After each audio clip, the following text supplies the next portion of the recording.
ఆదికాండం 15వ అధ్యాయం 1వ వచనం. ఇవి జరిగిన తర్వాత యెహోవా వాక్యము అబ్రామునకు దర్శనమందు వచ్చి, అబ్రామా, భయపడకుము, నేను నీకు ఎడమును, నీ బహుమానం అత్యధికం. I am the shield, exceedingly great reward. నేనే నీ బహుమానం అనే దేవుడు అబ్రహామునకు ప్రత్యక్షమైనట్లు వాక్యలు మనం చూస్తాం. ఇవి జరిగిన తర్వాత ఏవి? 14వ అధ్యాయంలో సంగతులు. ఇప్పుడు నేను ఇవన్నీ వివరాలలోనికి వెళ్ళట్లేదు, కానీ మీకు తెలుసు. లోతును చెరపట్టిన వారిని అబ్రహాము తన ఇంట పుట్టి అలవర్చబడిన 318 మంది దాసులను తీసుకొని వారు వెంటబడి తరిమి లోతును బయటికి తీసుకొని వచ్చినాడు. అబ్రహాము యుద్ధం చేసిన తర్వాత ఆయనకి ఏమనిపించిందంటే, బాగానే చేసిన ఇప్పటిదాకా, కానీ మళ్ళీ వాళ్ళు రివర్స్ అయిపోతే, శత్రువులు తిరిగి వస్తే ఏం చేయాలా అని భయంతో ఉన్నాడు. ఇవి జరిగిన తర్వాత ఆ భయం వచ్చింది. అప్పుడు దేవుడు అబ్రహామునకు ప్రత్యక్షమై, నేను కొన్ని ప్రశ్నలు అడుగుతా, మీరు నేరుగా సూటిగా జవాబు చెప్తుండాలి, సరేనా? అబ్రహాముకు దేవుడు ఎన్నిసార్లు ప్రత్యక్షమయ్యాడు? ఇస్సాకుకు దేవుడు ఎన్నిసార్లు ప్రత్యక్షమయ్యాడు? యాకోబుకి దేవుడు ఎన్నిసార్లు ప్రత్యక్షమయ్యాడు? మోషేకి దేవుడు ఎన్నిసార్లు ప్రత్యక్షమయ్యాడు? అవన్నీ వద్దులే, మన సంగతి చూస్తాం. మనకి ఎన్నిసార్లు ప్రత్యక్షమయ్యాడు?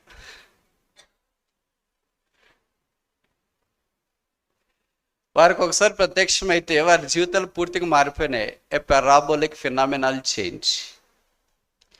దేవుడు ఒకసారి ఒక మనిషిని దర్శిస్తే, ఒక మనుషుడు దేవుని దర్శిస్తే ఇంతకుముందు ఉన్నట్లు ఉండడు, మన మాదిరే ఉండడు, సేమ్ టు సేమ్ ఉండరు. There is a colossal change. పరిపూర్ణంగా వారిలో మార్పు వస్తుంది. అలాంటి వారే దేవుని యొక్క ప్రత్యక్షత చూసిన వారు, దేవుని ద్వారా ఆ ప్రత్యక్షతలోనికి వచ్చిన వారు. దేవుడు అబ్రాహామును దర్శించినాడు.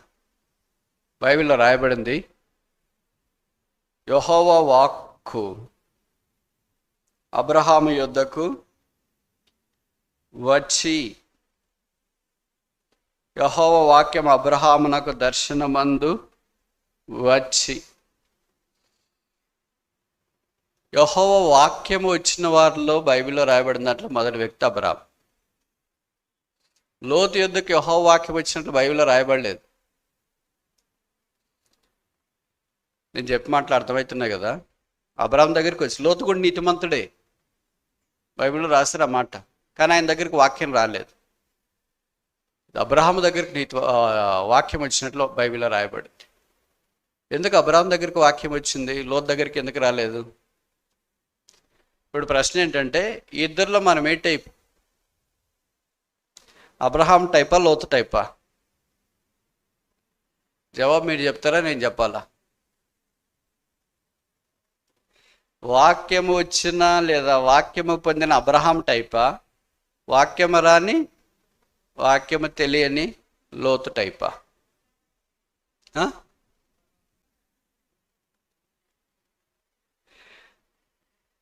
మనం ఆ టైపు కాదు, ఈ టైపు కాదు. మన టైప్ బైబిల్లో లేదు.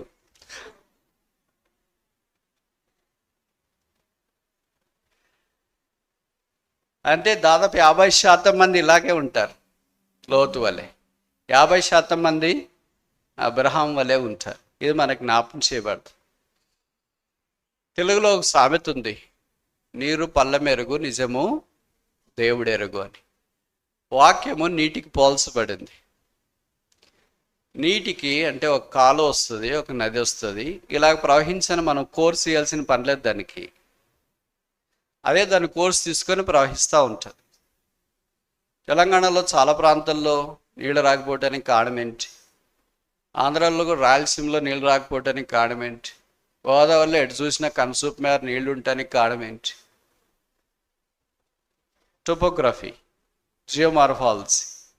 పల్ల ప్రాంతాలు కనుక నీళ్లు ప్రవహిస్తాయి. దానికి ఎవరు చెప్పలేదు ఇలాగెళ్ళు అని, దానికి ఎవరు చెప్పలేదు ఇలాగెళ్ళొద్దు అని. నీటి లక్షణం అది. దేవుని వాక్య లక్షణం కూడా అదే. మన హృదయాలు సమభూమి కలిగినవిగా ఉన్నప్పుడు దేవుని వాక్యం మన దగ్గరికి వస్తుంది. మన హృదయాల్లో రాళ్ళు రప్పలు కొండలు గుట్టలు ఇవన్నీ ఎదురు తిరిగే స్వభావము, తిరుగుబాటు చేసే స్వభావము, తర్వాత అవిధేయత చూపించే స్వభావము, నేనే అనుకునే స్వభావము, లూసిఫర్ స్వభావము, ఇవన్నీ ఉంటే వాక్యం ఏదైతే డీటూర్ తీసుకొని పోతుంది, పక్కన నుండి వెళ్ళిపోతుంది. ఎందుకు పక్క నుండి వెళ్ళిపోతామని మనం ఒడ్డుగట్టలేం, దాని మార్గం. అలాగే అబ్రహాం దగ్గరికి దేవుని వాక్యం వచ్చిందంటే అబ్రహాం హృదయము దేవునికి చాలా తగ్గింపగలిగింది. ఇప్పుడు నన్ను కొన్ని ప్రశ్నలు అడగొచ్చా? యెహోవా వాక్యం వచ్చును అని బైబిల్ ఎంతమందిని గురించి రాయబడింది? ఎందుకు ఒకరి ముఖంలో ఒకరు చూసుకుంటున్నారు? ఎందుకు అలాగ చూసుకుంటున్నారంటే మనం బైబిల్ ముఖం చూడట్లేదు కనుక. బైబిల్ అక్కడ కొంతమంది దగ్గరికి ఈ మాట రాయబడింది, యెహోవా వాక్యం వచ్చాను, యెహోవా వాక్యం వచ్చిన వాళ్ళు మన మాత్రం లేరు. వాళ్ళు చాలా మారిపోయినారు. ఒక వచనం చూస్తామా? లూకాసు వార్త 3వ అధ్యాయం 2వ వచనం అనుకుంటా, పెద్దగా ఉంటుంది తెలుగులో.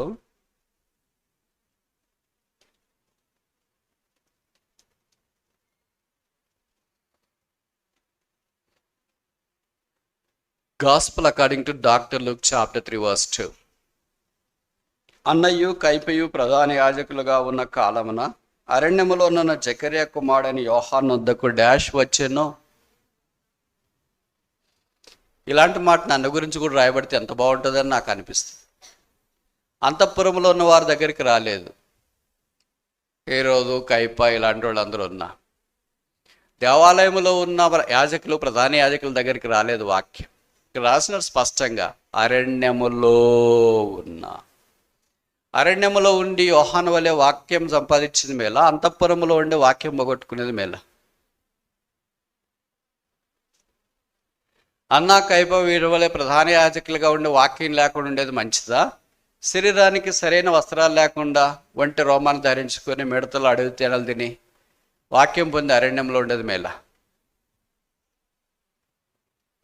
సమాజంలో సమ్మిళితమైపోయి సోషల్ నెట్వర్క్లో పెనవేసుకొని ఉండి వాక్యం లేకుండా ఉండే వ్యక్తుల మీద, సమాజానికి ప్రత్యేకంగా ఉంటూ ప్రభు కొరకై ప్రతిష్ఠించబడిన జీవితం కలిగి వాక్యం పొందిన వ్యక్తిగా ఉండేది మేళ? ఏమంటారు? మీ జవాబేంటి? ఎంత స్పష్టంగా రాశారు చూడు. అరణ్యములో ఉన్న జకర్యా కుమారుడైన యోహాను వద్దకు దేవుని వాక్యము వాక్యం వచ్చిన వ్యక్తి అంత సన్నబన్నగా ఉండడు. అందుకే ఆయన బయటికి వెళ్ళి వాక్యం ప్రకటించడం ఆరంభించినాడు. చీములు పుట్టు వల్లే వచ్చిన ఆయన వాక్యము మామూలు మాట టైపు కాదు, యూట్యూబ్లో చెప్పే వాళ్ళ టైపు కాదు, కార్పొరేట్ ప్రీచర్స్ టైప్ కూడా కాదు. మీరు రండి, మీ భాగాలు ఇవ్వండి, ప్రభు మిమ్మల్ని ఆశీర్వదిస్తాడు. ఆయన వాక్యం చాలా కట్టె కొట్టె తెచ్చే అన్నట్లుగా ఉంది. కాలము సంపూర్ణమైనది, దేవుని రాజ్యం సమీపించినది, మారు మనసు పొందుడి, సర్ప సంతానమా రాబో ఉగ్రత నుండి మిమ్మల్ని తప్పించిన వాడేవాడు. అలాగే వాక్యం చెప్తుంటే వాళ్ళని మనలాంటి వాళ్ళు పోయి బ్రదర్ అంత గట్టిగా చెప్పొద్దండి, వాళ్ళు బాధపడతారు, ఎందుకు మీరు సర్ప సంతానం అంటారు, దేవుని ప్రజలైన ఇశ్రాయేలీయులారా రండి రక్షణ పొందండి అని మెల్లగా చెప్తే ఎవరన్నా వస్తారు బ్రదర్, కొంతమంది అన్నా వస్తారు. మనం వాళ్ళకి ఐడి కార్డు ఇచ్చి వాళ్ళు స్కాన్ చేసుకుని లోపలికి వస్తారు. మనం వాళ్ళకి సౌదరి ఏర్పాట్లు చేస్తే వాళ్ళు వస్తారు. మీరు సర్ప సంతానమా రాబో ఉగ్రత నుండి తప్పించుకునేవాడేవాడు, కాలం సంపూర్ణమైన దేవుని రాజ్యం సమీపించినది, మారు మనసు పొందనంటే ఎవరు వస్తారు బ్రదర్? వచ్చినారా రాలేదా? వచ్చినారా రాలేదా? బైబిల్లో చెప్పబడింది, ప్రజలు పాపం గురించి ఒప్పించబడిన వారే తండోపదండాలుగా ఆయన దగ్గరికి వచ్చిన. ఆయన పరిచర్యే అది. బాప్తిస్మ ఇచ్చేది ఆయన పరిచర్య. బాప్తిస్మ ఇచ్చేది పరిచర్య అంటే ఎవరు పరిచర్య ద్వారా రక్షణ పొందిన వాళ్ళకి ఆయన బాప్తిస్మ ఇట్లేదు. కొంతమంది ఇలాగుంటారు. 2 రకాలైన జీవులు ఉంటారు కదా మందిరాల్లో. ఒకరు ఏంటంటే కష్టజీవులు, రెండవది ఏంటంటే పరాన్న జీవులు. కష్టజీవులు అంటే వాళ్ళు కష్టపడతారు, వాళ్ళే ప్రార్థన చేస్తారు, వాళ్ళే చేతులు ఎత్తారు, వాళ్ళే ఆయా స్థలాలకు నడిచిపోతారు. కొంతమంది ప్రభు కొరకు వాక్యం చెప్పి సంపాదించుకున్న వీళ్ళు కష్టజీవులు. పరాన్న జీవులు అంటే కొంతమంది ఇలాగ వచ్చిన వాళ్ళని మా దగ్గరికి రండి అని తీసుకుని వెళ్ళేవాళ్ళు పరాన్న జీవులు. మనం ఏ జీవులు? మొదటిదే రెండవదే? ఏది కాదా? కొంతమంది ఇంటింటాడు ఏది కాదని. పరాన్నజీవులు కాకపోయినా ఎలాగుండాలా, కష్టజీవులుగా ఉండాలని దేవుడు మనల్ని కోరుతున్నాడని వాక్యం మనకి జ్ఞాపకం చేస్తుంది. కరెక్ట్. సరే, మన భాగంలోనికి రావడానికి ప్రయత్నం చేస్తాం. దేవుని వాక్యం వచ్చినాడు ఎలాగ మారినారు? వాక్యం మనుషులు మార్చేస్తుంది. అబ్రహామును మార్చి, అబ్రహాంతో దేవుడు అన్నాడు, నేను నీ కేడెమును నీ బహుమానమును వదులు. ఐ ఆమ్ దై రివార్డ్. మనమేమనుకుంటామంటే, ప్రభువా ఏ బహుమానం మాకు ఇస్తావు అని. ప్రభు ఏమన్నాడంటే, నేనే నీకు బహుమానం. అలాగంటే ఎలాగుంటుంది మనకి? ఏదో ఒకటి ప్రభు ఉద్యోగం. అబ్రహం కావాల్సింది ఇప్పుడు ఏం బహుమానం కావాలా? 127వ కీర్తనలో ఉంది కదా, 3-4 వచనాల్లో, గర్భఫలము యెహోవా ఇచ్చు, అది కావాలి ఆయనకి. కానీ దేవుడు ఏమంటున్నాడంటే, నేనే నీ బహుమానం అంటున్నా. దీన్ని అబ్రహాం ఏమన్నాడు? పర్వాలేదులేనే. మనం కూడా దేవునికి చాలా ప్రార్థన చేస్తాం అనుకో, ప్రభు అది కావాలి ఇది కావాలని. అన్నీ భౌతికమైన అక్కర్లే, నేనున్నాను కదా ఇంకెందుకు ఇవన్నీ అని అన్నాడు అనుకో, ఏమంటావు? సరేలే ప్రభా, ఆకాశమందు నీవు నాకుండగా. నేను చెప్పనది మీరే చెప్పండి, ఎందుకంటే నాకు అంత అనుభవం లేదు మీ అంత. మనం ఏం చెప్తామంటే, ఆకాశమందు నీవు ఉండగా లోకంలోది కూడా నాకు కావాలా.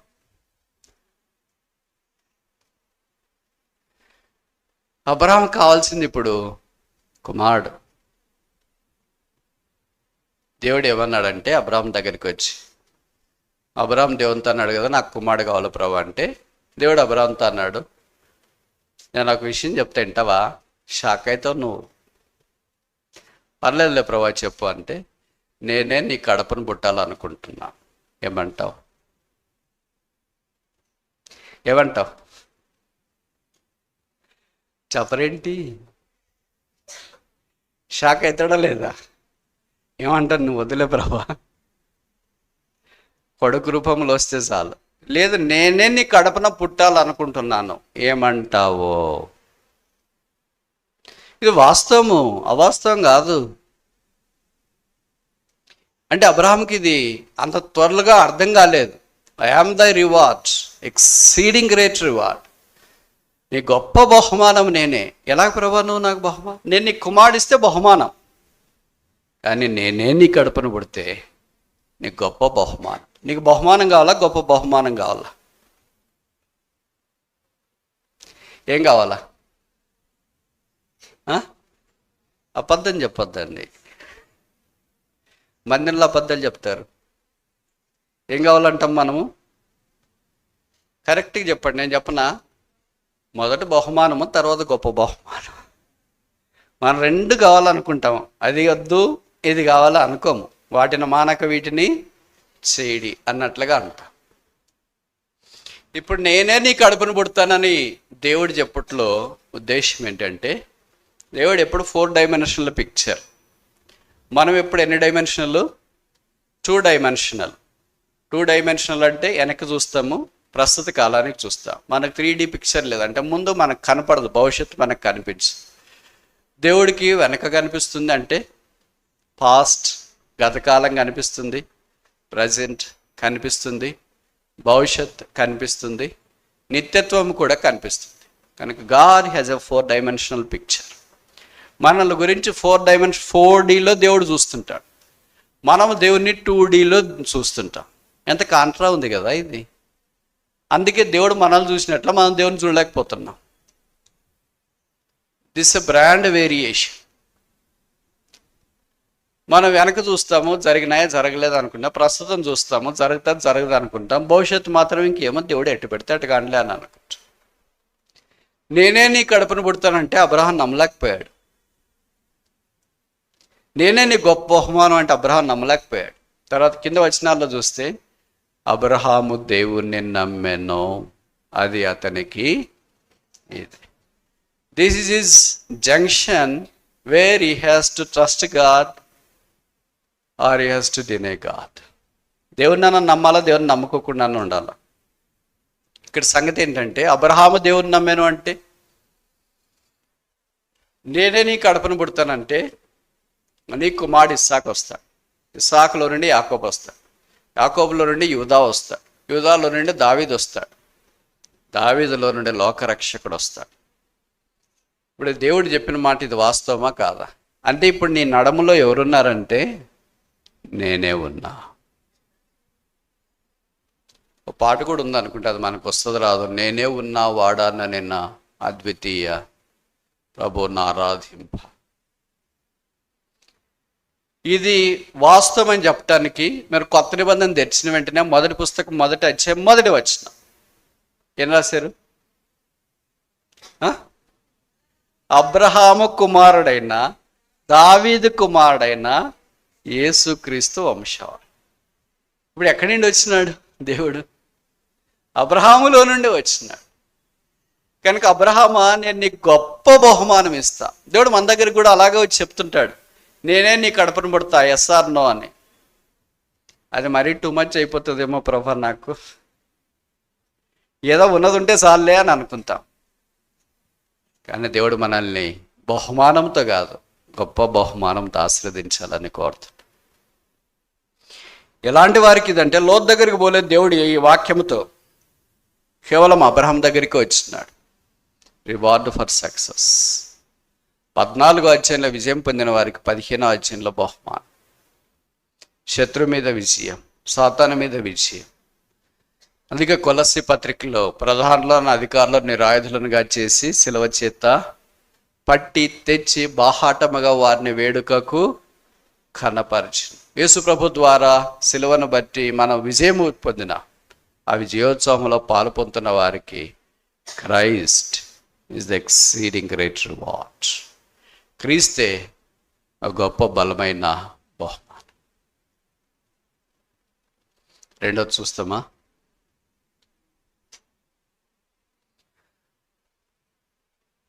ఋతు గ్రంథం అనుకుంటా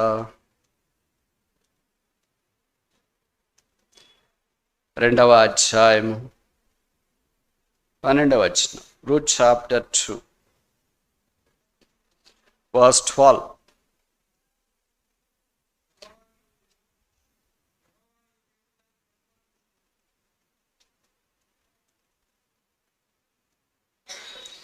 నేను చదువుతానులేండి, మీరు ఎందుకు ఇబ్బంది పడతారు. Ruth chapter 2 verse 12.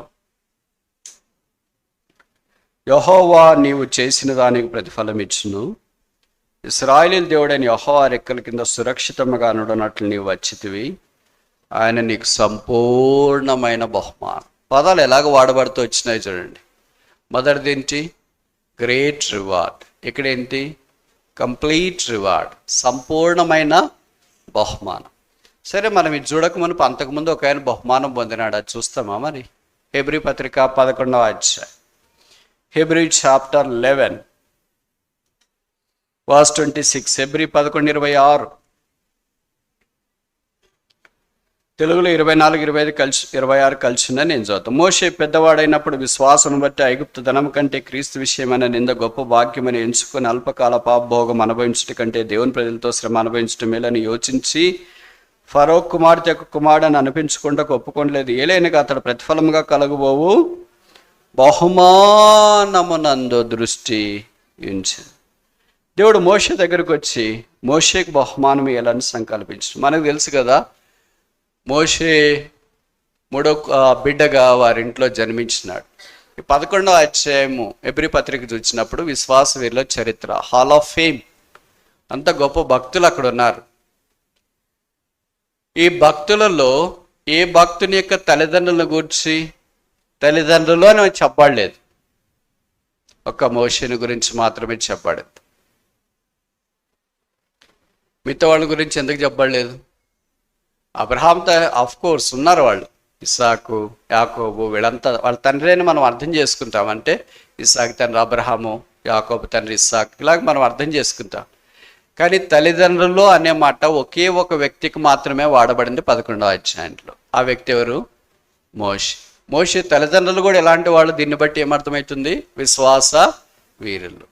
2 రకాలు కదా మనము. మొదటి రకం ఎవరు? విశ్వాసులు. 2వ రకం ఎవరు? వీరులు. విశ్వాస వీరులు. మనం మొదటి రకమా రెండో రకమా? అలసిపోయారా? సరే, మీరు అలసిపోయారు చెప్పరంటే నేనే చెప్పుకొని పోతా. నేను టీచర్ కనుక అన్నీ అలవాటే. పిల్లలు జవాబులు చెప్పినా అలవాటే, జవాబులు చెప్పుకోకుండా ఉన్న అలవాటే, వాళ్ళు నిద్రపోయినా అలవాటే, రాకపోయినా కూడా అలవాటే. ఎందుకు అడుగుతామంటే వాక్యం మీద మీ మనస్సు లగ్నం చేయటానికి ఇది చిరు ప్రయత్నం. మన విశ్వాసులమా విశ్వాస వీరులమా? విశ్వాసులమా? వెరీ గుడ్, బాగానే చెప్పినారు, పర్వాలేదు. కానీ బైబిల్లో అవిశ్వాసాన్ని కూడా దేవుడు సంబోధించినాడు. అల్ప విశ్వాసుల శిష్యుల గురించి అన్నాడు, అల్ప విశ్వాసులారా ఎందుకు సందేహపడతారు. తోమా దగ్గరికి వచ్చి ప్రభు అన్నాడు పునరుత్థానం అయిన తర్వాత, ఏమన్నాడు? విశ్వాస వీరుడా, నీ చెయ్యిటి చాపు, నువ్వు రేలిటి పెట్టు అన్నాడా? ఏమన్నాడు? అల్ప మరి విశ్వాసులు అంటున్నారు మీరు. అంటే విశ్వాసం దగ్గరికి రావాలంటే ఎన్ని మెట్లు మనకు కనిపిస్తాయి చూడండి. మెట్టుకు మోషే ఈ విశ్వాస విషయంలో తల్లిదండ్రుల యొక్క విశ్వాసాన్ని పుణికిపుచ్చుకున్నవాడై, కీర్తనలో చెప్పబడింది కదా, నేను తల్లి యొద్ద స్తన్యపానం చేయించుండగా నీవే కదా నాకు నమ్మిక పుట్టించితివి.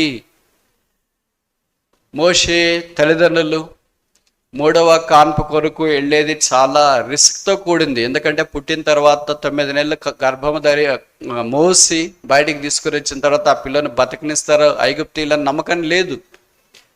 అప్పుడు ఏ తల్లిదండ్రులకైనా ఏమనిపిస్తుంది అంటే, ఇంత కష్టపడి 9 నెలలు మనం భద్రపరిచి గర్భంలో బయటకు వచ్చిన తర్వాత ఫరో యొక్క ఖడ్గానికి ఎందుకు ఆహుతి కావాలా? అదేదో మనం మూడో ఇష్యూని గురించి ఆలోచించకుండా ప్లాన్ చేసుకోకుండా ఉంటే మంచిది కదా అని అనుకుంటారేమో. ఒకవేళ అదే జరిగింది అనుకో, ఏమైంటాం?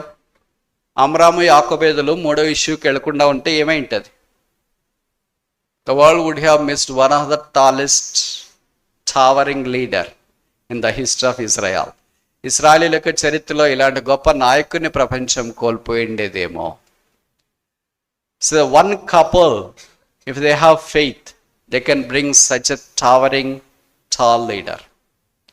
ఒక దంపతులకు విశ్వాసం ఉంటే వారు తీసుకుని వచ్చే బిడ్డ ద్వారా ప్రపంచానికి ఆశీర్వాదం కలిగించేవారుగా మార్చబడగలరు. It's possible with a couple. అందుకని వారు రిస్క్ తీసుకున్నారు. Where there is risk there is reward, where there is no risk no reward. చాలామంది మనం రిస్క్ తీసుకోవడానికి ఇష్టపడము, అయినా మనకు రివార్డ్ కావాలనుకుంటాము. Where there is no risk there is no reward. మన వ్యక్తిగత కుటుంబ సంఘ జీవితాలు, ఉద్యోగమైన, బాధ్యతలైన, పనులైనా ఎక్కడైనా రిస్క్ ఫ్యాక్టర్ అనేది ఇన్వాల్వ్ అవుతుంది. మనం తీసుకునే డెసిషన్లో రిస్క్ ఫ్యాక్టరు 0 ఉంటే, 0 ఉంటే రివార్డు కూడా దాదాపు 0నే ఉంటుంది. నేను చెప్పే మాటలు మీకు అర్థమవుతున్నాయా? మోషే తల్లిదండ్రులు రిస్క్ తీసుకున్నారు, పర్వాలేదులే, విశ్వాసం ఉంచినారు, విశ్వాస వీరులు కనుక మూడో ఇష్యూకి వెళ్ళారు. దేవుడు వారి గర్భాన్ని ఆశీర్వదించినాడు. మోషేని వారు భూమి మీదకి తీసుకొని వచ్చినారు. పేరు వాళ్ళు మోషేకి పెట్టలేదు, ఎందుకంటే ఎక్కడో కొంత దోబూసులు ఆడుతుంది అవిశ్వాసం అనేది. బహుశా పేరు పెట్టినామనుకో, పిల్లోని చంపేశారనుకో, ఐగుప్తీయులు వచ్చి ఇంక పేరు పెడితే పిల్లోని చంపేస్తే ఇంకేమన్నా ఉందో, అది అసలు మనం భరించలేమని పేరు పెట్టుకోకుండా 3 నెలలు అలాగే కాలం చేస్తూ వచ్చినారు. తర్వాత ఇంకా వాళ్ళు దాచలేకపోయినారు, అంతదాకా వాళ్ళు దాచేవాళ్ళు. ఈ కథ అంతా మీకు బాగా తెలుసు కదా, తెలుసా తెలీదా? Very good. అయినా మళ్ళీ నేను ఒకసారి చెప్తా. మోషే పుట్టిన దినాల్లో మగపిల్లవాడు పుట్టిన ఇశ్రాయేలీల ఇంటికి వచ్చి మగపిల్లవాడు ఉన్నాడా లేదో తెలుసుకొని చంపేసేది ఆనవాయితీ అప్పుడు ఐగుప్తీయులకి. అందుకని ఉన్నాడా లేదో ఎలాగ తెలుస్తుంది? ఒకడు ఏడుస్తే అందరూ ఏడుస్తారు, వాళ్ళకి ఏదో జరిగినట్లు ఫీల్ అయిపోతారు. మా పక్కనోడికి ఏదో జరిగిపోయిందని ఒక్కళ్ళు ఏడుస్తూ ఉంటే పక్కన ఇంకా అలాగే చైన్ మాదిరి మిగతా వాళ్ళు కూడా ఏడుస్తారు. అందుకని ఎవరో ఒకళ్ళు స్టార్ట్ చేస్తారు, ఆకలేసి నిద్ర లేకుండా ఎవరో ఒకళ్ళు స్టార్ట్ చేస్తే మిగతా వాళ్ళంతా ఏడుస్తుంటారు. ఇదే ఐగుప్తీయుల్లో నుండి వచ్చిన కాన్సెప్ట్. ఐగుప్తీయులు కూడా ఏం చేసేవాళ్ళంటే, వాళ్ళు ఒక మగపిల్లోని, ఒక తోపుడు బండి ఉంటుంది కదా మనకు, ఉదయం కూరగాయలు పండ్లు అవి అమ్ముతుంటారు, అలాంటి తోపుడు బండిలో కూర్చోబెట్టుకొని 3 నెలలు 6 నెలలు ఉన్న పిల్లవాడిని మనకి గిచ్చుతావని ఏడిపిస్తా వీధులు ఎమ్మడి వస్తారు. వాడు ఏడుస్తూ ఉంటే వాడి ఏడుపు విని మీరు ఎక్కడో మోషన్ అంటోని 3 నెలలు 2 నెలలకు దాచింటారు కదా, ఆడేం చేస్తాడంటే ఏడుపు క్యాచ్ చేసి ఏడవడం ఆరంభిస్తాడు. ఏడిస్తేనే ప్రూఫ్ ఉంటుంది, ఇట్లా ప్రూఫ్ ఉండదు కదా, బయట వాళ్ళకి వినిపిస్తుంది. ఓహో పలానా ఇంట్లో పిల్లోడు ఏడుస్తుంది, మనకు కూడా తెలుసు కదా, మన ఇంటి పక్కన ఏడుస్తూ ఉంటే ఓహో ఇంట్లో చిన్న పిల్లోడు ఉన్నాడు అని అనుకుంటా. ఏడుకుండా దగ్గుతూ ఉంటే ఓహో ఇంట్లో ముసలోడు ఉన్నారు అని అనుకుంటా. ఇవన్నీ సిమ్టమ్స్, నాకంటే మీకు బాగా తెలుసు అనుకుంటా. కనుక దీన్ని బట్టి ఏడుస్తూ ఉంటే ఇంట్లో చిన్నపిల్లలు ఉన్నారంటారు, లోపలికి ప్రవేశిస్తారు. మీ ఇంట్లో చిన్నపిల్లడు లేడండి మా ఇంట్లో అంటానికి లేదు, ఇందాక వినిపించినారు కదా, శబ్దం వచ్చింది కదా, మరి నువ్వు అమ్మాయినన్నా చూపించాలి, ఏడ్చే అమ్మాయిని చిన్నపిల్లని. ఇంకా అమ్మాయి లేదు మీ ఇంట్లో, అంత అబ్బాయే ఉన్నాడు. మిగతా అహరోన్ కానీ మిరియాము కానీ పెద్దవాళ్ళు అయిపోయారు, వాళ్ళు ఏడ్చే స్థితి దాటిపోయింది. కానీ మోషన్ తీసుకెళ్తారు, వాళ్ళ కళ్ళు ఎదుటే కరెక్ట్గా ఇంటి దగ్గరే 2 భాగాలు చేసేసి వెళ్ళిపోతారు. ఏ తల్లిదండ్రులు భరిస్తారు ఈ దుష్కార్యం? అలాగే చేసేవాళ్ళు. కనుక అది జరగక మునిపే 3 నెలలు అయిపోయిన తర్వాత ఇంక మా చేత కాదనుకొని ఒక జమ్మపేట తయారు చేసి నైల్ నదిలో వదిలేసినారు. మీకు తెలుసు కదా, నైల్ నది ముస్లింలకు ఫేమస్, ప్రసిద్ధి. ఐగుప్తులోని నైల్ నది ప్రపంచంలో చాలా పొడవైన నది, అమెజాన్ తర్వాత అదే ఉండొచ్చు. అది దాదాపు ఆఫ్రికా ఖండంలో 6 దేశాల గుండా, రాష్ట్రాల గుండా కాదు, దేశాల గుండా ప్రవహించి వస్తుంది. అలాంటి నదిలో ఒక పిల్లోని వదిలేస్తే ఎక్కడ పోతాడు? ఇంకేమైనా ఉందా? ఎంత విశ్వాసం ఉండాలి వారికి. మన ఇంట్లో మనం తాళపు చెవులు పెట్టుకుంటేనే మనం గుర్తుపట్టుకోలేము, మొబైల్ పెట్టుకుంటేనే అడుగుతూ ఉంటాం పిల్లల్ని, మొబైల్ ఎక్కడ పెట్టానురా నేను అని. ఓసారి రింగిరా, వాడు రింగిస్తాడు, ఆ భార్యనో భర్తనో అక్కడ ఇక్కడ సైలెంట్లో పెట్టింటే ఎక్కడ పెట్టినారో అన్నీ చూసుకొని మొత్తానికి అది మన దగ్గరే ఉంటుంది, జోబులోనే అక్కడ బ్యాగ్లోనో. మన దగ్గరుండేదే మనకు దొరకటానికి ఇంత కష్టమైతే నైల్ నదిలో జమ్మపెట్టలో వదిలేస్తే ఇంకేమైపోతాడు? అలాంటి మోషేను వాళ్ళు అలాగ వదిలేస్తే బైబిల్లో రాయబడింది నిర్గమకాండము 2వ అధ్యాయంలో.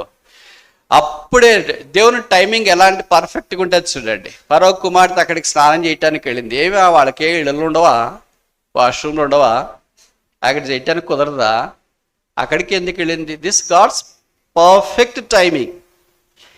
నది అంటే ఎంత పెద్దగా ఉంటుంది, ఎంత పొడవు ఉంటుంది. ఇప్పుడు గోదావరి ఉంది అనుకోండి, ఎక్కడో నాసిక్లో ఆరంభించబడి ఎక్కడో కృష్ణా దగ్గర అటు వెళ్ళి కలుస్తుంది కదా. అదేంటి గోదావరి దగ్గర ఏడుపాలై కలుస్తుంది కదా, రాజమండ్రి దగ్గర బంగాళాఖాతంలోనికి. మరి ఈ నది పొడవు ఇంత పొడవు ఉంటే ఎక్కడైనా స్నానం చేయొచ్చు కదా, ఎక్కడైనా జమ్మ పెట్టి కొట్టుకొని పోవచ్చు కదా. కరెక్ట్ ఆమె స్నానం చేసి ఆ ఈ దినాల్లోనైతే ఘాట్లు కట్టింటారులే, కనుక అనుకూలంగా ఉంది. ఆ దినాలకు ఘాట్లు లేవు, ఏమి లేవు కదా. కరెక్ట్ ఆమె అక్కడికే వెళ్ళింది స్నానం చేయటానికి. ఆమె స్నానం చేసిందో లేదో బైబిల్లో రాయలేదు, కానీ ఆమె మనసు ఆ జమ్మపెట్ట మీద పడింది. అందుకని ఆమె పక్కనున్న చెలికత్తెలు పిలిచి ఏంటమ్మా అది వెళ్ళి తీసుకురండి అని అంటే వెళ్ళి తీసుకొని వచ్చినారు. బైబిల్లో రాయబడింది, ఆ పెట్టె తెరవగా ఆ పిల్లవాడు ఏడ్చుచుండెను. That simple tears has broke the dark history of the people of Israel. ఇశ్రాయేలు 430 సంవత్సరాల బానిస బ్రతుకులో మగ్గిపోతున్నవి.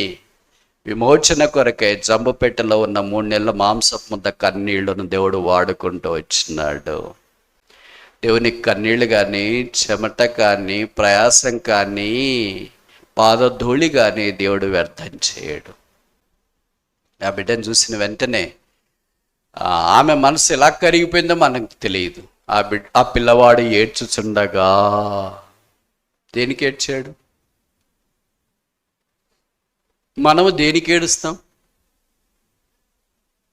బర్త్డే నాకు బట్టలు తీసుకురాలేదు, ఐఫోన్ తీసుకురాలేదు, బండి తీసుకురాలేదు, వాషింగ్ మిషన్ తీసుకురాలేదు, ఫ్రిడ్జ్ తీసుకురాలేదు, డబుల్ డెక్కర్ తీసుకురాలేదు, కారు తీసుకురాలేదు, బంగారం తీసుకురాలేదు, ఎండి తీసుకురాలేదు. ఏమో నా బతుకంతా ఇలాగ అయిపోయింది. మా ఇంట్లో అట్లే ఉంది, పెళ్లి చేసుకుని వచ్చినా కూడా ఇట్లే ఉంది, తర్వాత మారుతుందని కూడా నాకు నమ్మకం లేదు, అంతా ఇట్లా అయిపోతుంది. ఏడుస్తూ ఉంటాను, నాకు చాలా సిగ్గేస్తుంది. వీళ్ళకి ఎంత అంధత్వములో ఉన్నారు, హౌ బ్లైండ్ దే ఆర్. దేనికి ఏడ్చాలో దానికి ఏడవట్లేదు, దేనికి నవ్వాలో దానికి నవ్వట్లేదు, దేనికి నవ్వాలో దానికి ఏడుస్తున్నారు, దేనికి ఏడ్చాలో దానికి నవ్వుతున్నారు. ఇప్పుడు మోషే లాంటి పరిస్థితి మనకుంటే మనం ఏం చేస్తాం? గుండెకి చచ్చింటాం. అసలు నీళ్లు, సముద్రము లేదా నది అంటేనే మనకు ఒకలాంటి ఫోబియా ఉంటుంది. దాంట్లో ముసళ్ళు ఇంక తిరుగుతూ ఉంటే మన పక్కన అంటే ఇంక ఎలాగుంటుంది చూడండి. ఆ పిల్లవాడు ఏడ్చుచుండగా, ఎందుకు ఏడ్చుంటాడని మీరు అనుకుంటారు? మీరు రకరకాలుగా అనుకోవచ్చు, నేను వాటి గురించి చెప్తా. బహుశా తల్లిపాలు అవసరమై ఆకలేసి ఏడ్చున్నాడని అనుకోవచ్చు. నిద్ర వస్తుంది కనుక నన్ను ఒయ్యల్లో వేసి ఊపి నిద్రపచ్చేవారు లేరని ఏడ్చుతారని అనుకోవచ్చు. నేను అలాగ అనుకోను. 430 సంవత్సరాల బానిస బ్రతుకులో ఉన్న ఇశ్రాయేలును విడిపించే నాయకుడు లేడా? చీకటిలో మగ్గిపోతున్న ఇశ్రాయేలు బంధకాల్లో నుండి బయటికి తీసుకుని వచ్చే నాయకుడు లేడా? ఇశ్రాయేలు తలరాత మార్చే నాయకుడు లేడా? ఇశ్రాయేలుకు విమోచన తీసుకుని వచ్చేవాడు లేడా? ఆయన బహుశా మోషే ఏడ్చినాడేమో. దేవుడు మోషే కన్నీరును, మోషే హృదయాన్ని చూచినాడు. That leader is nobody but you. ఆ నాయకుడు ఎవరో కాదు, ఆ నాయకుడు నీవే. దేవుడు మోషేని సిద్ధపరిచినాడు. ఇప్పుడు మిగతా స్టోరీ అంతా నేను కథ చెప్పను. 40 ఏళ్ళు అంతఃపురంలో ఉండి బైబిల్లో రాయబడింది, Moses was in expert in all the wisdom of Egypt. ఐగుప్తు సకల విద్యలలో మోషే 35 మార్కులు పాస్ కాదు, ఎక్స్పర్ట్. అంటే software expert, hardware expert, life science expert, physics expert, maths expert, fine arts expert. మీరు ఏమనుకుంటారు? విద్యా యుద్ధంలో expert. Name it any Egyptian education is just not average student, is exceptional student. మంది ఎలాగుంటుందంటే ఇంగ్లీష్ వస్తే తెలుగు రాదు, తెలుగు వస్తే ఇంగ్లీష్ రాదు, ఈ రెండు వస్తే గ్రూప్స్ రావు, గ్రూప్స్ వస్తే లాంగ్వేజ్లు రావు, లాంగ్వేజ్ వస్తే మ్యాథ్స్ రాదు, మ్యాథ్స్ వస్తే ఫిజిక్స్ రాదు, ఫిజిక్స్ వస్తే లైఫ్ సైన్స్ రాదు, ఇవన్నీ వస్తే కెమిస్ట్రీ రాదు. ఏం చేస్తాం బ్రదర్? ఫెయిల్ అయిపోయాము. మన కథేం ఇట్లుంది, మోషే కథేం బైబిల్ అలాగ రాయబడింది. మోషే మన మాదిరి సాదాసీద మనిషి కూడా కాదు. బైబిల్లో రాయబడింది దివ్య సుందరుడు. సాధారణంగా అందం ఉంటే చదువు రాదంటారు, చదువు ఉంటే అందం రాదంటారు. ఈ రెండు కాంబినేషనే కంగ్లామరేషనే మోషేలో ఉంది. నేను చూస్తుంటా కదా, టీచింగ్ ఫీల్డ్లో ఉన్న చాలా ఏళ్ళ నుండి తెలివైనోనికి కొద్దిగా ఓవర్ యాక్షన్ ఎక్కువ ఉంటుంది. వాడు ఇక్కడ మేము చెప్పకముందే కింద నుండి అరస్తూ ఉంటాడు. a+b² అని చెప్పకమునిపో వాడు చెప్పేస్తాను a²+b² అని వాడు చెప్పేస్తాడు. రై ఆపు అని అన్నామనుక అప్పటికి ఆపుతాడు. మళ్ళీ ఇంకోసారి మనం ఇంకేదో a-b² అంటే మళ్ళీ వాడు స్టార్ట్ చేస్తూనే ఉంటాడు. ఇంకా అందరూ వన్ వైపు చుట్టూ. నేను ఇప్పుడు ఒక విషయం చెప్పనా, మీరు కొంతమంది టీచర్లు ఉంటారేమో కదా, ఎవరు లేరా? మీ క్లాస్లో ఇంటెలిజెంట్ స్టూడెంట్లు అంటే ఇష్టమా, ఒబీడియంట్ స్టూడెంట్ అంటే ఇష్టం? అబద్ధాలు చెప్పొద్దండి. ఈ రెండు కలిసి ఉండవు. తెలివైనోడికి విధేయత ఉండదు, విధేయతున్నోడికి తెలివి ఉండదు. కానీ ఒక టీచర్గా నేను చెప్తా, విధేయత కలిగిన స్టూడెంట్ అంటేనే ఇష్టం. వాడు యావరేజే, వానికి ఏం అంత రావు. కానీ వాడు వచ్చి సార్ అది సార్ ఇది సార్ అన్నా, మనం తిట్టినా ఏంట్రా నువ్వు ఇది కూడా నేర్చుకోలేదు, ఇది కూడా రాదా అన్న కూడా వాడు ఎట్టే నిలబడతాడు.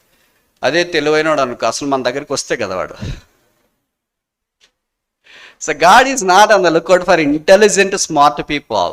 God is on the lookout for a submissive, obedient people to carry out his mission. Moses has both intelligence and submission. అందుకే మోషన్ గురించి రాయబడింది, and above all on the top he has handsomeness. ఇంత అందంగా దివ్య సుందరుడు, ఐగుప్తు విద్యల్లో ప్రావీణ్యత కలిగిన వాడు, తర్వాత దీనుడైన వాడు. ఎంత దీనుడంటే వాళ్ళ అమ్మగారు నాన్నగారు అక్కగారు చెప్పింది కాదు, దీనత్వాన్ని గురించి ప్రభువే చెప్పాడు. మోషే భూమి మీద అందరిలో ఏ సాత్వికుడు? అడ్జెక్టివ్ వాడాడు అక్కడ, విశేషణం వాడాడు. జస్ట్ సాత్వికుడు కాదు, మిక్కిలి సాత్వికుడు. God was after him. దేవుడు ఆయన వెంటపడ్డాడు. God will be after such people. ఎవరైతే మిక్కిలి సాత్వికులు ఉంటారో వాళ్ళు వెంట పడతారు. వాళ్ళు ఏం చేస్తారంటే, ప్రభు మా వెంట పడొద్దు, మాకే మస్తు ఫెయిల్యూర్స్ ఉన్నాయి, నాకే నోరు సరిగ్గా తిరగదు, మాట్లాడేది రాదు, కావాలంటే మా అన్నగారిని తీసుకో, బాగా మాట్లాడతాడు, మాటకారి. మా అక్కని కూడా తీసుకో, బాగా మాటలు. అస్సలు ఎట్లా అనుకో, ఏంటది ఈ మధ్యలో వచ్చింది జీచాట ఏంటి, చాట్ ఏదన్నా వచ్చింది అట్లా మాట్లాడుతుంది. ఏం కావాలంటే చెప్పేస్తుంది, ఆమెను కావాలంటే తీసుకో. ప్రభు అన్నాడు, I'm not really interested in either Aaron or Miriam, I'm interested in you. ఎందుకు ప్రభు? నా చదువును బట్టే, అందాన్ని బట్టే కాదు, సాత్వికమును బట్టి. ఆ సాత్వికము బైబిల్లో రాయబడింది కదా, సాత్వికం మనిషిని గొప్ప చేస్తుంది. దీనత్వము చేత దేవుడు మనల్ని ఆశీర్వదించాలని కోరుతున్నాడు.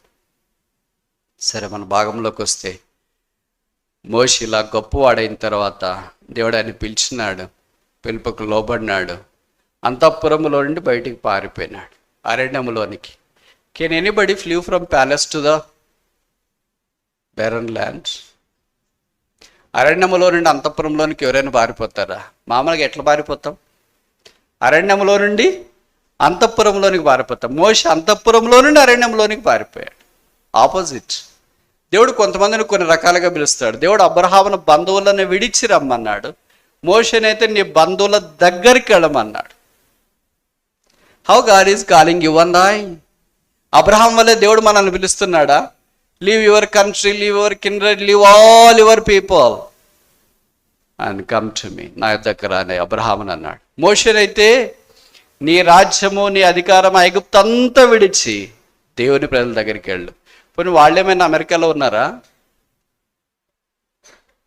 బైబిల్లో రాయబడింది వారి కష్టాలు, వారి ఇబ్బందులు, వారి మిక్కిలి శ్రమ. అలాంటి శ్రమలోనికి ఎవరైనా వెళ్తారా? అందులో చదువుకున్నోడు, అందమైన వాడు, దీన మనస్సు కలిగిన వాడు ఎవరి దగ్గరికి వెళ్ళాలా? ఇంకా చదువుకున్నోళ్ళు, ఇంకా అందమైన వాళ్ళు, ఇంకా దీన మనస్సు కలిగిన వాళ్ళు, ఇంకా ఎక్స్పర్ట్స్ అయితే వెళ్ళొచ్చు. కానీ వాళ్ళని గురించి బైబిల్ ఏం రాయబడిందంటే, ఇశ్రాయేలీలు మెడవంచని వాళ్ళు, తిరుగుబాటు చేసేవాళ్ళు, సడక్కునే వాళ్ళు, ఇలాంటి వాళ్ళ దగ్గరికి ఈ మనిషి ఎలాగ వెళ్ళాలా? How can there be a symphony? వీళ్ళ మధ్యలో ఎలాగ ఫ్రీక్వెన్సీ కుదురుతుంది, ఎలాగ మ్యాచ్ అవుతుంది, మిస్ మ్యాచ్ అవుతుంది కదా. కానీ మోషే వెళ్ళాడు. బైబిల్లో రాయబడింది, గొప్ప బహుమానము పొందుట కొరకాయి మోషే వెళ్ళాడు. మోషే బహుమానం పొందినాడు. మత్తయి 17వ అధ్యాయంలో చూస్తే, రూపాంతర కొండ మీద మోషే, ఏలియాలు యేసు ప్రభుతో పాటు కనిపించిన పేతురు వాళ్ళు గుర్తుపట్టినాడు. పేతురు ఇలాగన్నాడు, ప్రభువా మనం ఇక్కడే ఉండట మంచిది. మేము మోషేని చూడలేదు, ఇప్పుడు చూస్తున్నాం. ఏలియాని కూడా చూడలేదు, ఇప్పుడు చూస్తున్నాం. కనుక మీతో వాళ్ళతో ఇక్కడే ఉంటే చాలా మంచిది. మన కళ్ళు ఆ వైపు చూస్తున్నాయి, దేవుని వైపు, దేవుని బహుమానం వైపు చూస్తాయా? మన శ్రమలు, మన బాధలు, మన ఇబ్బందులు, మన పోరాటాలు, మన రోగాలు, మన కృంగుదల, మన భర్త, మన భార్య, మన పిల్లలు, ఇదే యాస, ప్రయాస. దేవుని కొరకైన బహుమానం కొరకు చూస్తే ఎంత బాగుంటుంది. సాతానుడు ఆ బహుమానమును గురించి మనం ఆలోచిస్తామని ఆలోచించుకుంటే ఇవన్నీ తీసుకొని పెడతాడు. మనం ఈ వలయంలో నుండి బయటికి రాలేం. మనం ప్రభువు వల్లే కళ్ళు కనిపించేటట్లుంటే, అంటే అద్దాలు పెట్టుకుంటే దగ్గర కనపడు, దూరం కనిపిస్తాయి. మనం పెట్టుకునే అద్దాలు ఏంటంటే కళ్ళద్దాలు. గోదావరి వాళ్ళు అంటే కళ్ళజోడు అంటారు. వాళ్ళకి అన్నీ జోడులే, కాళ్ళజోడు, కళ్ళజోడు. ఈ అద్దాలతో దగ్గరున్నవే కనిపిస్తాయి, అస్వదృష్టి. దూరం ఉండేది కనపడదు. మనకు అస్వదృష్టే, దూరదృష్టే? ఏ దృష్టి లేదు కదా. దృష్టి లేని వాళ్ళు కూడా కొంతమంది బైబిల్లో ఉన్నారు. అందుకే ప్రభువు అంటున్నాడు, నీవు చూపు పొందగోరుచున్నావా? Do you want sight? Sight లేదనుకుంటేనే కదా సైట్ కావాలనుకునేది, దృష్టి కావాలనుకునేది. అందుకే బైబిల్లో ఒక ఆయన భక్తుడు చాలా, నీ ఎంత భయభక్తులు నిలుపునట్లు నాకు ఏక దృష్టి. మనకు అస్వదృష్టి, దూరదృష్టి కాదు. ఏ దృష్టి కావాలా? ఏ దృష్టి ఉంది మరి? ఆత్మీయమైన నేత్రాలతో ఆ బహుమానం చూసినప్పుడు మోషే వలె పరిగెత్తడానికి అవకాశం. చాలామందికి చిన్న చిన్న విషయాలు అభ్యంతర పడిపోతుంటారు. పలానా సేవకుడు నన్ను ఇలాగన్నాడు, పలానా వాళ్ళు ఇలాగన్నారు, పలానా బ్రదర్ ఇలాగన్నారు, పలానా సిస్టర్ ఇలాగన్నారు, ఇంక నేను రాను బ్రదర్, సత్యదాకా రాను బ్రదర్, సచ్చిన తర్వాత ఎవరైనా తీసుకెళ్తే వాళ్ళ ఇష్టం బ్రదర్. లోకంలో ఒక సామెత ఉంది, don't take any decision in halt, HALT అంటే తెలుసు కదా మీకు. హెచ్ అంటే don't take any decision when you are hungry. ఆకలితో ఉన్నప్పుడు ఉద్రేకంతో తీర్మానం చేసుకోవద్దు, ఇంక ఇంట్లో ఉండను, అన్నం తినను, అది ఇది. ఆకలి అయిపోయిన తర్వాత తెలుస్తుంది నీకు ఒరిజినల్ స్టేజ్. హెచ్ తర్వాత ఏమొచ్చింది? ఏ ఆ don't take any decision when you are angry. కోపంతో ఉన్నప్పుడు ఏ తీర్మానము చేయొద్దు. ఇంక పోను, ఇక చదవను, ఇంక మాట్లాడను, ఇంక చూడను, ఇంక వెళ్ళను, ఇంక చేయను. ఇవన్నీ కోపం ఉన్నప్పుడు చేయొద్దు. సాధారణంగా మనకి ఇదే ఎక్కువ వస్తుంటుంది కదా, ఏది? కోపం. సూర్యుడు ఉన్నంత కాలమే ఉండి సూర్యుడు అయిపోయిన తర్వాత మళ్ళీ మనం కూడా రాజీపడాలంటే, అలాగే రాజీపడిన వాళ్ళు చాలామంది ఇక్కడ కూర్చుని ఉన్నారు. భార్య భర్తలు మాట్లాడని వాళ్ళు ఇక్కడ కూర్చుని ఉన్నారు. అన్నదమ్ములు మాట్లాడిన వాళ్ళు ఇక్కడ కూర్చుని ఉన్నారు. సిబ్లింగ్స్ తోబుట్టోళ్ళు మాట్లాడని వాళ్ళు కూర్చుని ఉన్నారు. బ్రదర్స్ మాట్లాడని వాళ్ళు కూర్చున్నారు. సిస్టర్స్ మాట్లాడని వాళ్ళు కూర్చున్నారు. ఎవరికేం పెద్ద హాని జరగలేదు. యోసేపుకి జరిగినంత హాని ఎవరికేం జరిగిందా? యేసు ప్రభువుకి జరిగినంత హాని ఎవరికైనా జరిగిందా? లేదు. మరి యోసేపు తన అన్నలతో మాట్లాడలేదు. రే, మీరు నన్ను వేసేసారు, గోతిలోకి అమ్మేశారు, ఇప్పుడు నేను మీతో ఏం మాట్లాడాలా? మాట్లాడటానికి మాటలు కూడా రావు మిమ్మల్ని చూస్తుంటే. ఒకళ్ళని తీసుకొని చెరసాలు వేయాలని అనిపిస్తుంది. యోసేపు చేయొచ్చు, అది పాత నిబంధన కాలము, ధర్మశాస్త్రం కూడా లేదు, ఏం చేసినా చెల్లిపోతుంది. ఇప్పుడు కొత్త నిబంధన కాలం అయితే ఏదోలే అనుకోవచ్చు, కానీ పాత నిబంధన కాలం ఏమి చేసినా చెల్లిపోతుంది. కానీ యోసేపు అలాగే చేయలేదు. మీకు తెలుసు కదా, యోసేపు జీవితంలో ఎన్నిసార్లు ఏడ్చినాడని రాసినారు. నేను చెప్పే మాటలు మీకు అర్థమవుతున్నాయా? కొన్నన్నా 30 సంవత్సరాలకు యోసేపు ప్రధానమంత్రి అయ్యాడు. 110 సంవత్సరాలకు యోసేపు నాకు తెలిసి చనిపోయాడు అనుకుంటా. 80 సంవత్సరాలు ప్రధానమంత్రికి ఎవరైనా ఉంటే చేయొద్దండి. ఎక్కడైనా అమెరికాలో కూడా ప్రెసిడెంట్గా ఉండాలంటే 2 టర్మ్సే, 4+4, 4+4, అంటే 8 ఏళ్ళు అయిపోయిన తర్వాత ఆయన రావాల్సిందే కిందకి. మన భారతదేశంలోనైతే సత్యదాకా ఉండొచ్చు ఓట్లు వేస్తే, కానీ మరి అంతకాలం కూడా ఉండరు కదా. యోసే 80 సంవత్సరాలు మనం ఇదే చెప్పినాం అనుకో, అయ్యో ఎంత సంపాదించింటాడు కదా. చెడ్డ తలంపులు కదా, మనం ఎప్పుడు నెగిటివ్గా ఆలోచిస్తాం.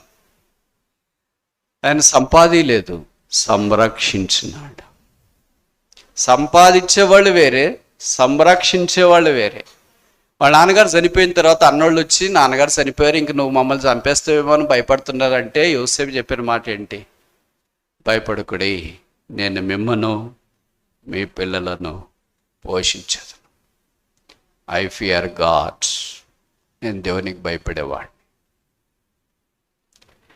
రేపు లోపల నుండి బయటికి వస్తాను. నేను ఒక సంగతి చెప్పనా, ఒక సామెత తెలుగులో. మనిషికి మనిషికి దూరం ఎంత? నేను చెప్పే తెలుగు మీలో కొంతమందికి అర్థం కాదు. తెలుగు ఇట్లు కూడా మాట్లాడవచ్చు అని అనుకుంటారు, మాట్లాడవచ్చు. మనిషికి మనిషికి దూరం ఎంత? మనిషికి మనిషికి సరిపోతే వారి మధ్యలో ఉన్న దూరం అణువంత. మనిషికి మనిషికి సరిపోకపోతే వారి మధ్యలో ఉన్న దూరం ఆకాశం అంతా. ఇప్పుడు మనకు అణవంత దూరంలో ఉన్నామా? ఆకాశం అంత దూరంలో ఉన్నాం. పక్కన పక్కనే కూర్చుని ఉంటారు. భార్య భర్తలు ఒకే బండి మీదే పోతారు, పొరపాటును కూడా నోరుపి మాట్లాడుకోరు. ఇంట్లో కూడా బయటకు టీ తాగేటప్పుడు పక్కనే కూర్చుని ఉంటారు, ఎవరి ఫోన్లో వాళ్ళు బిజీ, మాట్లాడుకోరు. బ్రదర్స్ సిస్టర్స్ పక్కన పక్కన అలాగే ఉంటారు, మాట్లాడుకోరు. ఎందుకని? మనిషికి మనిషికి ఆకాశం అంత దూరం, మనసులు కలవడం లేదు. మనిషికి మనిషికి మనుషులు కలిస్తే ఆకాశం కూడా అణువంత అవుతుంది. భౌతికమైన సామెత ఇలాగుంటే యేసుప్రభు శిలువ రక్తం ద్వారా ఇంకెలాగుండాలి? సరే, మన పాయింట్ దగ్గరికి వస్తాం. మర్చిపోతున్నాను అనుకోవద్దండి, అవధానం మాదిరిది. ఎక్కడ తిరిగినా ఇక్కడికే వస్తాం, భూమి గుండ్రంగా ఉందని. యోసేపు ఎన్నిసార్లు ఏడ్చాడు? 30 ఏళ్ల నుండి 110 సంవత్సరాల్లోగా, అంటే దాదాపు 80 సంవత్సరాల్లోగా ప్రధానమంత్రిగా ఉన్నప్పుడు ఏడుస్తాడా ఏడవడా? 2 సార్లు. Very good, thank you for your guess, but it is incorrect. మనకు చాలా ఆశ్చర్యం వేసి తెలుసు. ఇవన్నీ నేను ఎందుకు అడుగుతానంటే, వారి జీవితాలు ఎంత ఆధ్యాత్మికంగా అప్పుడే మనస్సాక్షి గనిలోనే, ధర్మశాస్త్రం కూడా లేదు, ఇంకా కొత్త నిబంధన అసలే లేదు. ఆ దినాల్లోనే వాళ్ళు అంత ఉన్నతమైన శిఖరాల మీదకి ఎక్కారు. అందుకే దావీదు అన్నాడు కదా, lead me to the rock that is higher than I. నేను ఎక్కలేనంత ఎత్తైన కొండ మీదకి నన్ను ఎక్కించము. అలాగ వాళ్ళు ఎక్కిపోయారు అంతే. క్షమాపణ అనే శిఖరానికి, ఆత్మీయత అనే శిఖరానికి, ఆధ్యాత్మిక అనే శిఖరానికి, ఏ శిఖరమైనా సరే ఉన్న పాటని అలాగే ఎక్కిపోయారు మౌంటనీర్స్. భక్సింగ్ గారు రాస్తారు కదా 40 డేస్ని, 40 పర్వత శిఖరముల గురించి రాస్తూ 40 రోజులకి ఒక్కొక్క పర్వతం ఎలాంటిదనేది చాలా సంగతులు యెషయా గ్రంథాన్ని ఆధారం చేసుకుని రాశారు. వాళ్ళకి పర్వతాలే నివాస స్థలాలు. పక్షిరాజు అక్కడే ఉంటుంది, కాకి ఇళ్ళ దగ్గర ఉంటుంది. మనం పక్షిరాజులా కాకలా? ఇట్లా చెప్తే ఒక దగ్గర అన్నారు, పక్షిరాజు కాదు కాకి బ్రదర్, పిట్టలు అన్నాడు. ఎంత తెలివైన వాళ్ళు చూడు మీలాంటి వాళ్ళు. పిట్టలు కూడా ఇక్కడే తిరుగుతాయి కాకలు కాకపోయినా, కానీ పర్వతం మీదకి వెళ్ళలేవు. పర్వతాన్ని మీదకి పక్షిరాజులు మాత్రమే వెళతాయి. 30 సంవత్సరాల్లో యోసేపు ఏడవటానికి చాలా సందర్భాలు వచ్చినాయి, కానీ బైబిల్లో యోసేపు ఏడ్చినట్లు ఒక్కసారి కూడా 30 ఏళ్లలోకి రాయబడలేదు. చూడండి, వాళ్ళు అన్నోళ్ళు పట్టి చెరసాల్లో వేసినప్పుడు గోతిలో వేసినప్పుడు ఏడుపు రావాలి కదా. ఎట్లాంటి వాడికైనా ఏడిపిస్తుంది. మీరు 10 మంది కలిసి ఒకరిని పట్టి వేసేది గొప్ప సంగతిరా, డాడీ రాని చెప్తాను నేను, మీ సంగతి అంతా చూపిస్తా అని అనొచ్చుగా, కోపమైన రావచ్చుగా, ఏడిపోయిన రావచ్చుగా, కానీ అలాగ రాలేదు. ఏడ్చినట్లు వాక్యంలో లేదు. యోసేపును బయటికి తీసి వ్యాపారస్తులకు అమ్ముతూ ఉంటే ఆమెతప్పుడని ఏడుపు రావచ్చుగా, మీ చేతులే నన్ను పట్టుకున్నాయి, మీ చేతులే నన్ను తోడుకొని వచ్చిన తమ్ముడంటే అలాగ చూసుకుంటారు, అంత బాగా చూసుకున్నారు, ఇప్పుడు నన్ను అమ్మేస్తున్నారా, చేతులు ఎలాగ వస్తున్నాయి? ఏడవలేదు. ఐగుప్తులోనికి వెళ్ళాడు, పొతీఫర్ భార్య ద్వారా శోధించబడి చెరసాల్లోనికి వెళ్ళాడు. చెరసాలకు పంపిస్తున్నారు, ఎక్కడున్నాడు, ఎక్కడైపోతే? ఏడవలేదు. చెరసాల్లో నుండి బయటకు వచ్చినాడు, ఏడవలేదు. ప్రధానమంత్రి అయ్యాడు, ఆనంద బాష్పాలు రాలేదు. పెళ్ళి ఆశనతో ఏడవలేదు. పెళ్ళి జరిగిన తర్వాత ఆమె అడిగింది, ఏమండి మీ నాన్నగారు అమ్మగారు అందరూ ఎలాగో మీ తోబుట్టులండి. Don't ask my background, I have only one ground, holy ground అని చెప్పాడు. ఏం అడగలేదు. మామూలుగా మాట్లాడతారు కదా, మీ నాన్నగారు ఎక్కడ, మీ అమ్మ ఎక్కడ, మీ తమ్ముళ్ళు ఎక్కడ, మీరు ఎంతమంది పుట్టారు, మీరు ఎన్నవాడు, మిమ్మల్ని బాగా చూసుకున్నారు లేదా, మీరు పట్టించుకున్నారు లేదా, ఇదే కదా వాళ్ళు అడిగేది. ఎలాగైనా విసుకొచ్చేదాకా అడుగుతారు. నువ్వు ఒకసారి తిట్టిన తర్వాత మళ్ళీ మానేస్తారు, ఇది రిపీట్ అవుతుంది. ప్రశ్నల వర్షం. సహోదరులకి మీరు ఏమనుకోవద్దండి, వాస్తవాలు చెప్తా. మీకు ప్రశ్నించాలనే మనసు ఉంటుంది, ఎందుకంటే ఆ వ్యక్తి మీకు చాలా పరిచయం కనుక, లేకపోతే ఆ వ్యక్తి మీ వాళ్ళు కనుక.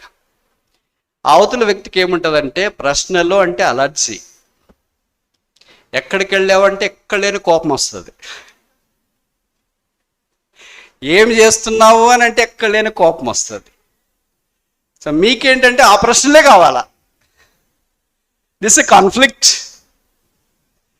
యోసేపును కూడా భార్య ఎలాగ ఎన్ని అడిగిందో మనకు తెలియదు, కానీ యోసేపు ఏడ్చినట్లు నాకు తెలిసి బైబిల్లో 7 సార్లు 7 times. మొదట ఎప్పుడు ఏడ్చినాడు తెలుసా? తన అన్నలు వచ్చిన తర్వాత వారందరూ యోసేపుకి ఏమనుకున్నారంటే, ఐగుప్తీయుడు కదా, మనకేం మన భాష రాదు అని వాళ్ళ భాష వాళ్ళు మాట్లాడుకుంటున్నారు. వాళ్ళ భాష వాళ్ళు మాట్లాడుకుంటే యోసేపుకి ఆ భాష కూడా అర్థమవుతుంది, ఎందుకంటే అక్కడి నుండే వచ్చినాడు కదా. వీళ్ళంతా మాట్లాడుకున్న తర్వాత ఐ యామ్ జోసెఫ్, ఆ యోసేపును నేనే. ఇప్పుడు బైబిల్లో రాయబడింది, యోసేపు తన సహోదరులను చూచి ఏడ్చాను. That was his first weeping. మనకు అలాగే ఏడుపులు వస్తాయండి. మామూలుగా మనం ఏడ్చింటే 30 ఏళ్ళకు ముందు ఏడ్చింటాం. ఆ గోతులు వేసినప్పుడు, అమ్మినప్పుడు, చెరసల్లోనికి వెళ్ళినప్పుడు, నా బతికి ఎలాగైపోయింది, ఇట్లా అయిపోయింది, ఇక నేను ఇంతే ఇంతే అంతే ఇంతే అని అనుకుంటాం, కానీ అప్పుడు ఏడవలేదు. మనకు సహోదరులు చూసి ఏడుపు వస్తుందా? పగొస్తుంది. వాళ్ళు చేసిన మంచి కార్యాలు గుర్తొస్తాయా? ప్రభు చేసిన మంచి కార్యాలు గుర్తొస్తాయి. ఎవరికి వస్తుందండి ఏడుపు? యోసేపు లాంటి వాడికి తప్ప. ఇప్పుడు మీలో కొంతమంది అనొచ్చు, ఏంట్రా అమ్మాయి మాదిరి ఏడుస్తున్నావు ఏంటి? అందరి చేత కాదండి ఏడుపు అంటే. మీకు తెలుసు కదా, మీ ఇంట్లో వాళ్ళు ఏడుస్తారు లేదు మీకు తెలుసు. యోసేపు లాంటి దైవికమైన హృదయం కలిగిన వాళ్ళు మాత్రమే ఏడవగలరు. యేసు కన్నీళ్లు విడిచెను. యోసేపు 7 సార్లు ఏడ్చినట్లు వాక్యంలో ఉంది. 7 సార్లు కూడా దైవికమైన కారణాలను బట్టి ఏడ్చి. మన సంగతి ఏంటి? స్థలం మారినంత మాత్రాన దాని శక్తి మారదు. ఇంకోసారి చెప్పనా? స్థలం మారినంత మాత్రాన శక్తి మారదు. యోసేపు నాన్న దగ్గర ఉన్నప్పుడు ఏ శక్తో? యెహోవా యోసేపు నాకు తోడై ఉండెను. ఆయనే తీసుకొని వచ్చి రోడ్డు మీద పడేసినప్పుడు యెహోవా యోసేపు నాకు తోడై ఉండెను. గోతులో వేసినప్పుడు యెహోవా యోసేపు నాకు తోడై ఉండెను. నాన్న దగ్గర ఉన్నప్పుడు ఏ శక్తో? అన్నోళ్ళకి భోజనం తెచ్చినప్పుడు ఏ శక్తో? గోతులో వేసినప్పుడు ఏ శక్తో? పిలిస్తే వ్యాపారస్తులకు అమ్మి వేసినప్పుడు ఏ శక్తో? 44 ఇంట్లో ఉన్నప్పుడు ఏ శక్తో? చెరసాల్లో ఉన్నప్పుడు ఏ శక్తో? ప్రధానమంత్రి ఉన్నప్పుడు ఏ శక్తో? వాళ్ళ నాన్న సహోదరులను రిసీవ్ అంగీకరించినప్పుడు ఏ శక్తో? వాళ్ళ నాన్నగారు చనిపోయినప్పుడు సంతాపడి ఏడ్చినప్పుడు ఏ శక్తో? ఈ 70 మంది వచ్చిన తర్వాత వారి పిల్లలు పెద్దగా వారందరినీ పోషించినప్పుడు ఏ శక్తో? ఆయన చివరికి చనిపోయేదాకా ఆ శక్తి ఉంది. ఇంకోసారి చెప్పనా? సింహం ఉంది అనుకోండి, దాని స్థలం మారితే దాని శక్తి ఏం మారదు. అది అడవిలో ఉంటే అడవికి రాసు, ఊర్లోకి వచ్చినా ఊర్లో రాసు, ఇంట్లోకి వచ్చినా ఇంట్లో రాసు, గుహలో ఉన్న గుహకు రాసు, దాన్ని బోన్లో పెట్టినా బోనుకు రాసు, ఆ చెట్టు ఎక్కినా చెట్టు మీద రాసు. అడవిలో ఉంటేనే దీన్ని సింహం అంటారు, బోన్లో ఉంటే పిల్లి అంటారా? అడవిలో ఉంటే సింహం అంటారు, ఇంటికి వస్తే ఎలకంటారా? అడవిలో ఉన్న సింహమే, ఇంట్లో ఉన్న సింహమే, నీటిలో ఉన్న సింహమే, చెట్టెక్కిన సింహమే, గుహలో ఉన్న సింహమే. దాని ప్లేసులు మారుతున్నాయి, బట్ పవర్ మారలేదు. అలాగే చివరికి అది బంధకాల్లో ఉన్నా సరే మేము సింహాన్ని బంధించినాం అంటారు, కానీ కుక్కను బంధించినాం, ఎలకను బంధించినాం, పిల్లిని బంధించినాం అనలేదు. అది అరణ్యంలో ఉన్నప్పుడు రాసే, గుహలో ఉన్న రాసే, బంధకంలో ఉన్న రాసే, తర్వాత పంజరములో ఉన్నా లేకపోతే ఆ కేజులో ఉన్నా కూడా అదే రాసు. యేసుక్రీస్తు ప్రభువారు యూదా గోత్రపు సింహము. పశువుల తొట్టిలో పుట్టినప్పుడు రాసే, 2 సంవత్సరాలకి ఇంట్లో ఉన్నప్పుడు రాసే, వడ్రంగి పని చేస్తున్నప్పుడు రాసే, కొండ మీద ప్రసంగం చేస్తున్నప్పుడు రాసే, దోణిలో ప్రయాణం చేస్తున్నప్పుడు రాసే, అమరమని నిద్రిస్తున్నప్పుడు రాసే, సముద్రం మీద నడుస్తున్నప్పుడు రాసే, 5 రొట్టెలు 2 చేపలు పంచిపెట్టినప్పుడు రాసే, కుష్ఠరోగిని ముట్టినప్పుడు రాసే, పాపం చేత పట్టబడిన స్త్రీని క్షమించినప్పుడు రాసే, ప్రార్థన కొరికే గెచ్చమైన తోటలోనికి వెళ్ళినప్పుడు రాసే, చెమట రక్త బిందువులు గారినప్పుడు కూడా రాసే, గబ్బాతా దగ్గర నిలబడి పిలాతు మీద ఎదుటి నిలబడినప్పుడు కూడా రాసే, శిలువ మీదకి వెళ్ళినా రాసే, శిలువ మీద నుండి దించినా రాసే, సమాధిలో ఉంచినా రాసే, సమాధిలో నుండి లేచినా రాసే. రాజులకు రాజు పరలోకములో ఆసీనుడై ఉన్నాడు. సింహం సింగిల్గా వస్తుంది. ఆయనే యూదా గోత్రపు సింహం. సింహానికి ఎలాంటి పిల్లలు పుట్టాలా? సింహ పిల్లలే పుట్టాలా? యేసుప్రభు పిల్లలమని చెప్పుకునే మనం కూడా మన స్థానాలు మారవచ్చు, పరిస్థితులు మారవచ్చు, ప్రతికూలమైన పరిస్థితులు రావచ్చు, విధానాలు మారవచ్చు. ప్రభు మారడు. పరిస్థితులను బట్టి అయ్యో నా జీవితం ఇలాగైపోయింది, ఏం కావు, ఏమి కాదు. సింహం ఎక్కడున్నా సింహమే, యోసేపు ఎక్కడున్నా యోసేపే, ఏసు ఎక్కడున్నా ఏసే. ఇది నాన్న విశ్వాసి, నువ్వెక్కడున్నా కూడా విశ్వాసి.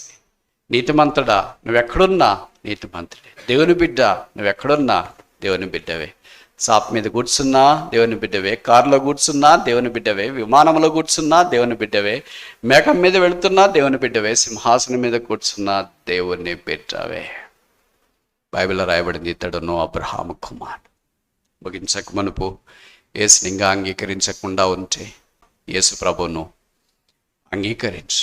ఆయన రక్షకుడు. నీ పాపాల కొరికి భూమి మీదకి దిగి వచ్చినాడు, మానవుడయ్యాడు, పాపము లేనివాడిగా జన్మించినాడు, జీవించినాడు, పాపముగా చేయబట్టానికి శిలువ మీదకి వెళ్ళాడు. తల మీద ముళ్ళ కిరీటం, ముఖం మీద ఉమ్మి, చేతుల్లో మేకులు, దేహమంతా కోడా దెబ్బలు, పక్కల్లో బల్లె పోటు, రక్తమే కార్చి చనిపోయి సమాధి చేయబడి తిరిగి లేపబడి పరలోక స్థలములో మహామోహన్ యొక్క కుడిపార్శ్వమున ఆసీనుడైనాడు. బైబిల్ సెలవిస్తుంది, యేసు రక్తం ప్రతి పాపము నుండి మనల్ని కడిగి పవిత్రులుగా చేయను.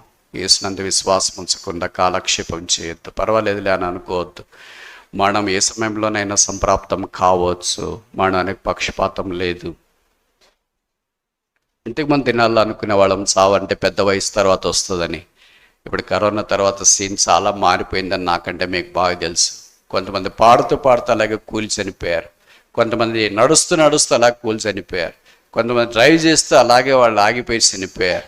కొంతమంది గ్రౌండ్లో ఆడుతూ అలాగే చనిపోయారు. కుర్రోళ్ళు, యవనస్తులు, బాగా బలశాలు జిమ్ చేస్తూ కొంతమంది చనిపోయారు. కొంతమంది సైకిల్ దొక్కుతూ చనిపోయారు. ఇవన్నీ చూస్తున్నప్పుడు యేసుని అంగీకరించకుండా నీవు ఈ లోకాన్ని విడిచిపెడితే పాతాళం, నరకం నీ కొరకు కాచుకొని ఉంది. యేసునందు విశ్వాసం ఉంచుము, అప్పుడు నీవు మార్చబడతావు. నువ్వు ఎలాంటి వాడవైనా సరే లోకం నిన్ను రకరకాల పేర్లతో పిలుస్తుంది. నువ్వు స్కూల్కి వెళ్తే నిన్ను విద్యార్థి అంటారు. నువ్వు బ్యాంక్కి వెళ్తే నిన్ను వినియోగదారుడు అని అంటారు. నువ్వు హాస్పిటల్కి వెళ్తే రోగి అంటారు. నువ్వు జైలుకి వెళితే ఖైదీ అని అంటారు. నువ్వు సమాజంలో ఉంటే ఒక పౌరుడు అంటారు. నువ్వు సాతాను దగ్గరికి వస్తే నిన్ను పాపి అంటాడు. యేసు ప్రభు దగ్గరికి వస్తే నా కుమారుడు, కుమార్తె అంట. ఎంత తేడా ఉంది. లోకం యొక్క దృక్పథం వేరే. లూకాసు వార్త 19వ అధ్యాయంలో జక్కయ్యను యేసు ప్రభు కలుసుకున్నాడు. అప్పుడు యేసు ప్రభు జక్కయ్యతో అన్నాడు, జక్కయ్య, make haste, come down, today I must abide at the house. త్వరగా దిగు, నేడు నేను నీ ఇంట ఉండవలసి ఉన్నది. అప్పుడు జక్కయ్య ఇంటికి యేసు ప్రభు పోతుంటే పక్కన వాళ్ళు అనుకున్నాడంటే, ఈయన పాపి అయిన మనిషిని యొద్ద బస చేయ వెళ్ళుచున్నాడని సణగొకొని. జక్కయ్య ఎవరు సమాజానికి? పాపి. ఆ తర్వాత కింద వచ్చిన యేసుప్రభు జక్కయ్యని గురించి ఏమన్నాడు? ఇతడునో అబ్రహాం. జక్కయ్య ఎవరు యేసుప్రభు దృష్టికి? అబ్రహాము కుమారుడు, రక్షణ పొందినవాడు. సమాజానికి నీవెవరు? పాపి. యేసుప్రభు దృష్టిలో నువ్వెవరు? దేవుని కుమారుడు. సమాజంలో పాపిగా అలాగే ఉండిపోతావా? దేవుని కుమారుడు, కుమార్తె కావాలని కోరుకోవట్లేదా? ఇతడునో అబ్రహాము కుమారుడు. ఎందుకు అబ్రహాము కుమారుడు అయ్యాడు? కింద రాసినారు, నేడు ఈ ఇంటికి రక్షణ వచ్చి. ఈ దినము నువ్వు రక్షణ పొందితే దేవుని కుమారుడు, కుమార్తె వద్ద నీ జవాబేంటి?